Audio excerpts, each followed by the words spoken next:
प्रथमतः मी आपल्या सगळ्यांना महिला दिनाच्या खूप खूप शुभेच्छा देतो आणि शुभेच्छा देत असताना राजमाता जिजाऊ आणि अहिल्याबाई होळकर यांच्या शताब्दी वर्ष आणि वर्ष साजरा करण्याच्या सुद्धा आपल्या सगळ्यांना मी या ठिकाणी विनंती करतो। कवयित्री बहिणाबाईंचा हा जिल्हा आहे आणि आपल्या सगळ्यांना कल्पना आहे की या महिला दिनाच्या निमित्तानं औचित्य साधत असताना महाराष्ट्र राज्याचा फार मोठा सहभाग याच्यामध्ये राहिला। आपल्याला माहिती आहे की देशाची पहिली राष्ट्रपती होण्याचा मान, महिला राष्ट्रपती होण्याचा मान जर कोणी मिळवला असेल तर आपल्या जिल्ह्याच्याच सुकन्या प्रतिभाताई यांनी या ठिकाणी मिळवलेला होता। आज आपण बघतोय की शासनाच्या मार्फत महिलांना सक्षमीकरणाच्या गोष्टी सगळीकडनं केल्या जातात आणि ते करत असताना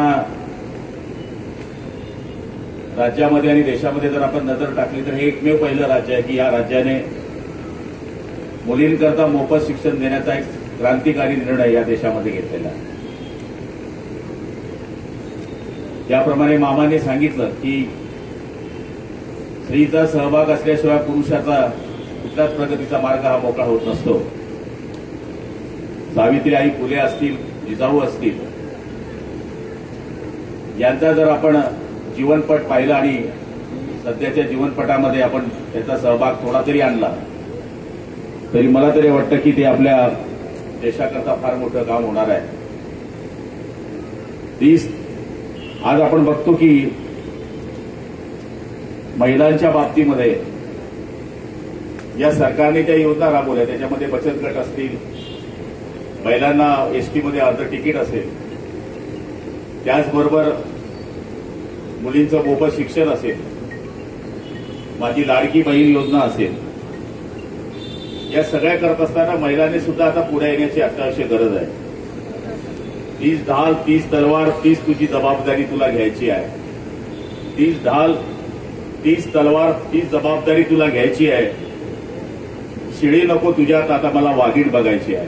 अशा पद्धतीचं चित्र महिलांमध्ये आता निर्माण झालं पाहिजे।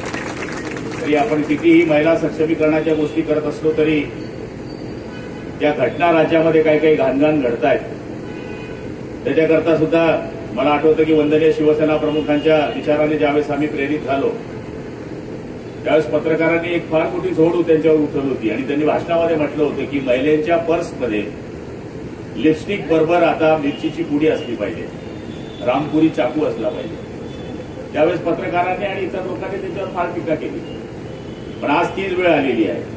आमच्या तरुण मुलींना पण माझी हीच विनंती आहे की स्वसंरक्षणाकरता तू आपला नाही आहेस, तू लढणारी महिला आहेस, अशा पद्धतीनं आपल्याला वागण्याची या काळामध्ये गरज आहे। आज आपण नेहमी पुरुषांबरोबर महिला पुढे आले पाहिजे याच्याकरता राज्य सरकार असेल, केंद्र सरकार असेल, यांचं लक्ष आपल्यावर आहे आणि योगायोगाने आपण दोघं माणसं असे बरोबर कामाला आले, कार्यक्रमाला बोलवले। एक मामा नवरीकडे चालतात, नवरदेवकडेही चालतात आणि दुसरा बोलवला भाऊ। मामा वाचला तर इकडनंही मामा आहे आणि तिकडनंही मामा आहे, माझा इकडनं भाऊ आहे आणि उलटं वाचलं तर मी कायम तुमच्या मागे उभा आहे। म्हणजे सांगायचा अर्थ असा आहे की अशा पद्धतीच्या दोघं पाहुण्यांना तुम्ही या ठिकाणी बोलवलेलं आहे। मी या ठिकाणी आयुक्त साहेबांना विनंती करेन की ज्या मुली 12वीमध्ये यश संपादन केलं त्यांचा आपण सत्कार करत आहोत। आपण आज जिल्ह्यामध्ये पालकमंत्री म्हणून कलेक्टर साहेबांना आदेश केले होते की आजचा दिवस हा जी ओपीडी जेवढी जिल्ह्यामध्ये निघणार आहे, मग ती आरएसला असेल, ती प्राथमिक आरोग्य केंद्राला असेल, ती जिल्हा रुग्णालयाला असेल, ती मोफत व्हावी, त्यांच्याकडनं आज फी न घेतली जावी आणि जिथे महात्मा फुलेंचे हॉस्पिटल्स आपले आहेत त्या ठिकाणी सुद्धा त्यांची सुविधा व्हावी असे आपण आदेश दिले होते। आणि एसटीमध्ये प्रवास करणाऱ्या महिलांना सुरक्षा असण्याकरता एक नंबर असा एसटी महामंडळाने उपलब्ध करावा की महिलेला जर तिथे काही अडचण आली तर ती तिथनं कॉल करू शकेल। ती सुविधा आपण उद्यापासून या जळगाव जिल्ह्यामध्ये सुरू करतोय। मला तरी असं वाटतं की महिला बचत गटांसाठी सुद्धा महानगरपालिकेने मॉल उपलब्ध करण्याकरता या ठिकाणी प्रयत्न केले पाहिजे। आता काय आहे, सध्याच्या युगामध्ये मॉलचं लय फॅड आहे। आता डीमार्ट पाहतो आम्ही तर कायम तुडुंब भरलेले असते त्यामुळे महिला बचत गटांना जर तुम्ही मॉलची उपलब्धता करून दिली ना तर आपण त्या मॉलला भारी पडू शकतो, एवढ्या आमच्या महिला काम करणार आहेत. तर त्याचं काम आपण पुढच्या काळामध्ये केलं पाहिजे. महिला बाल कल्याण निधीमधून आपण जे पैसे देतो त्याच्यामध्ये 5 रिक्षा आपण 50% अनुदानावर ज्या गरीब महिला आहेत, ज्या रिक्षा चालवतात त्यांना यावर्षी द्याव्यात अशी सूचना मी या ठिकाणी आयुक्तांना करतो. त्याचबरोबर जिथे मनपाचे गाळे तयार होतात त्या गाळ्यांमध्ये 5% गाळे हे महिला बाल कल्याणच्या मार्फत बचत गटांना कायमस्वरूपी उपलब्ध करून द्यावे अशा पद्धतीची अपेक्षा आणि पालकमंत्री म्हणून आपल्याला या ठिकाणी सूचना करतो. मला तरी असं वाटतं की इथे पुरुषांबरोबर महिलांची संख्या प्रत्येक कार्यक्रमाला नसते, पण आज तुमचाच दिवस आहे. म्हणजे घरून निघताना सुद्धा मी बेस्ट ऑफ लक करावं लागले आज. म्हणून मला तरी असं वाटतं की तुमच्यामध्ये आम्ही महिलेबरोबर महिलेच्या बाबतीमध्ये किती पुरुष आहे मला माहित नाही की ज्यांना मुली नाही आहेत. मी भाग्यशाली आहे. तुम्हाला आहे का मुलगी मामा?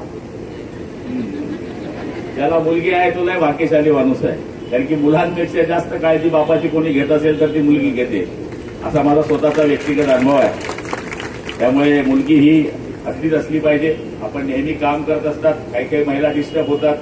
सुसाईड करण्याचं प्रमाण महिलांमध्ये या काळामध्ये फार वाढलेलं आहे. छोट्या छोट्या गोष्टींकरता आत्महत्यासारखं शस्त्र आपण उचलतो, मागचा पुढचा विचार करत नाही.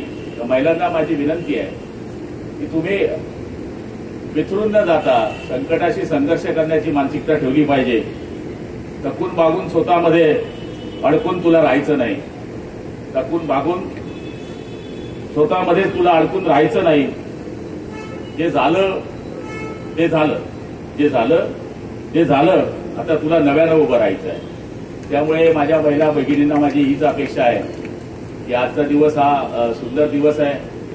ज्या ज्या मुलींनी नैपुण्य दाखवलं, 12वी पास झाल्यात, त्यांचं मी या ठिकाणी अभिनंदन करतो. ज्या महिलांच्या आकस्मिक त्यांच्या कुटुंबामध्ये मृत्यू झाला, त्यांना अनुकंपाच्या नोकरीच्या ऑर्डर्स आपण आज देत आहेत, त्याबद्दल मी महापालिकेचं खूप खूप अभिनंदन करतो. महापालिकेने जे या ठिकाणी स्तुत्य उपक्रम सुरू केलेले आहेत त्याच्यामध्ये शिक्षणाच्या बाबतीमध्ये असतील, महिला बाल कल्याणच्या मार्फत जे 5% पैसे खर्च करायचे असेल त्याचे आता आम्हालाही कंपल्शन केलंय डीपीटीसी मधून की तुम्ही इतके इतके टक्के पैसे हे महिला बाल कल्याण करता खर्च केले पाहिजे. आणि मला तरी असं वाटतं की ते सुद्धा करण्याचा या ठिकाणी प्रयत्न करू. पुढच्या काळामध्ये आता मी आज धरणगावला एक कार्यक्रम घेतलाय डस्टबिन वाटपायचा. ते डिपार्टमेंट आपलंच आहे. आज आपण 18,000 डस्टबिन धरणगाव नगरपालिकेमध्ये वाटतोय. ओला कचरा आणि सुका कचरा, आणि त्याच्याकरता आपण रिक्षाही देतोय त्यांना की ओला कचरा कसा साठवावा, ओला कचरा कसा द्यावा. डस्टबिन हे आपण फुकट देतोय. त्यामुळे माझी अपेक्षा असेल की पुढच्या काळामध्ये आपल्याकडेही तो कार्यक्रम आपण राबवला पाहिजे, जेणेकरून शहरामध्ये त्याचा फायदा या ठिकाणी होऊ शकेल. मी आमदार महोदयांना पण विनंती करेल की पुढच्या काळात हा कार्यक्रम आपण एवढ्या महिन्यामध्ये जर घेतला तर प्रत्येक घरी आपण डस्टबिन देऊ. डस्टबिनची किंमत फार नाही आहे, पण आमचा त्याच्यामधला उद्देश हाच आहे की आमचं शहर स्वच्छ राहावं. आमच्या शहरामध्ये जे कायम स्वच्छतेचे विषय येत असतात त्याच्याकरता थोडीफार का असेना मदत व्हावी. नारी शक्ती ही राष्ट्रशक्ती आहे असं आपण नेहमी म्हणतो.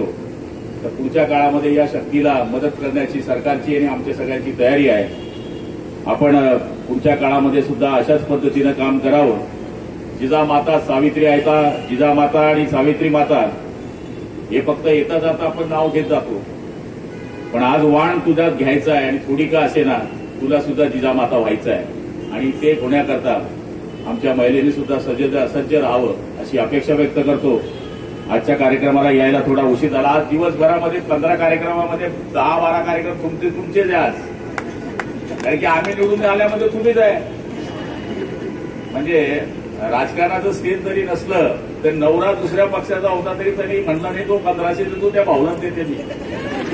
हो, अंडर करंट, जे अंडर करंट होतं नाही यावेळेस निवडणुकीचं ते कठीण होतं. नवऱ्याला सांगितलं मामा तुम्ही सांगता तिथेच देईन मी, दाताबरोबर जिथे दाबायचं होतं तिथेच देईन. आणि तिने विचार हा केला की भाऊबीजला आणि रक्षाबंधनाला एकच वेळेस भाऊ 300ची साडी देतो. हा बौद्ध धर्म 1500 देतोय. त्यामुळे याचा विचार तुम्ही आम्हाला केला. हा राजकारणाचं व्यासपीठ नाही, पण जसं मामांनी सांगितलं तसं आमच्या निवडणुकीमध्ये सगळ्यात मोठा सहभाग निवडून देण्यामध्ये जर कुणाचा राहिला असेल भगिनींनो तर तुमचा राहिला आहे. मामा 3 वेळेस निवडून आले, मी 5 वेळेस निवडून आलो आणि त्यावेळेस तुम्ही सगळ्यांना निवडून देण्याकरता जी मतं दिली ती भरभरून दिली. त्यामुळे आता मामाची जबाबदारी आणि भाऊची जबाबदारी आहे. त्यामुळे निश्चितपणाने भाऊ आणि मामा मिळून आमच्या भगिनीबद्दल काम करण्याचा आम्ही 100% प्रयत्न करू. ढेरे साहेब असतील, उप-आयुक्त भगिनी असतील किंवा आमचे भाऊ असतील, त्यांचे सगळ्यांचे मी खूप खूप आभार मानतो, अभिनंदन करतो. महिला बाल कल्याण विभागाचे अभिनंदन करतो की त्यांनी हा स्तुत्य उपक्रम महापालिकेच्या या प्रांगणामध्ये घडवून आणला. पुनश्च आपल्या सगळ्यांना शुभेच्छा.